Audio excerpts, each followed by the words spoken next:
பெண்கள் வழிபடாத முருகன். திருப்பூருக்கு அருகே உள்ள வீரகுமாரசாமி தலத்தில் அமைந்துள்ள கோயிலில் எழுந்தருளியுள்ள முருகன் வித்தியாசமானவர். இவர் கால்களில் பாதக்குரடு அணிந்து உடலில் கவசம் பூண்டுள்ளார். இடுப்பில் கச்சை, உடைவாள், குத்துவாள், கையில் சூலாயுதம், காலசக்கரம் தரித்துள்ளார். வீர தோற்றத்தில் அவர் கன்னிக்குமாரனாக காட்சி தருவதால் பெண்கள் இவரை வழிபடுவதில்லை. இங்கு வரும் பெண் பக்தர்கள் மூலவரான இவரை தரிசிக்காமல் சப்த கன்னியரை மட்டும் வழிபட்டு செல்வது வழக்கம். தியான கோலத்தில் முருகன். நாகை மாவட்டம் அருகிலுள்ள திருமங்கலம் திருத்தலத்தில் அமைந்துள்ள சிவாலயத்தில் அமர்ந்த திருக்கோலத்தில் உள்ள முருகன் சிற்பத்தை காணலாம். 4 அடி உயரம், 3 அடி அகலம் கொண்ட இந்த முருகன் வலது காலை மடித்தும் இடது காலை தொங்கவிட்டும் தியான கோலத்தில் காணப்படுகிறார். வீடமகுடம், கழுத்தணி, சூலம் போன்ற தொங்கணிகளுடனும் அபயகரத்துடனும் காட்சி தருகிறார். இது ஓர் அற்புதமான தரிசனம் என்பர். முருகன் கோயிலில் சடாரி.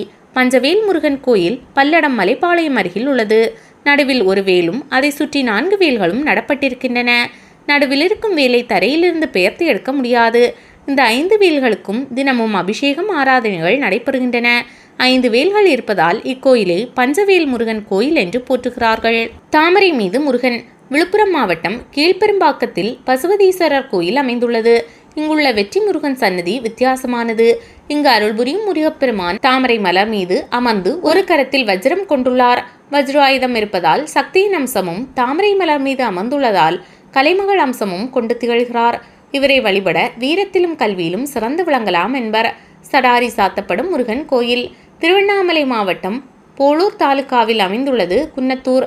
இங்கு முருகனை வழிபட 100 படிகள் ஏறி செல்ல வேண்டும். சிரித்த முகத்துடன் கையில் தண்டம் ஏந்த பக்தர்கள் தண்டாயுதபாணியாக அருளாசி வழங்குகிறார். இங்கு பக்தர்கள் விபூதி பிரசாதம் வழங்கியதும் திருவிழா காலங்களில் பெருமாள் கோயில்களைப் போல தலையில் சடாரி சாத்தி வாழ்த்துகிறார்கள். திருவண்ணாமலை மற்றும் ஆரணியிலிருந்து போளூர் செல்லும் பேருந்துகளில் சென்று குன்னத்தூரில் இறங்கி 1/2 கிலோமீட்டர் நடந்தால் கோயிலை அடையலாம். பெண் அலங்காரத்தில் முருகன்.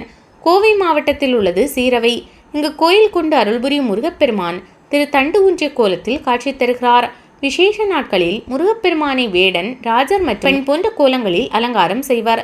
இவற்றில் பெண் கோலத்தில் முருகப்பெருமான் மிக அழகாக காட்சி தருவார். இந்த கோலத்தில் வழிபட திருமண தடை நீங்கி கன்னியர்களுக்கு விரைவில் திருமணம் நடைபெறும் என்று சொல்லப்படுகிறது. யோக நிலையில் முருகன். முருகப்பெருமான் யோக நிலையில் ஓர் தலத்தில் எழுந்தருளியுள்ளார். காஞ்சிபுரம் மாவட்டம் மதுராந்தகம் அருகே குமாரவடி ஸ்ரீ அழகேஸ்வர பெருமான் கோயிலில் யோக நிலையில் முருகப்பெருமான் எழுந்தருளியுள்ளார்.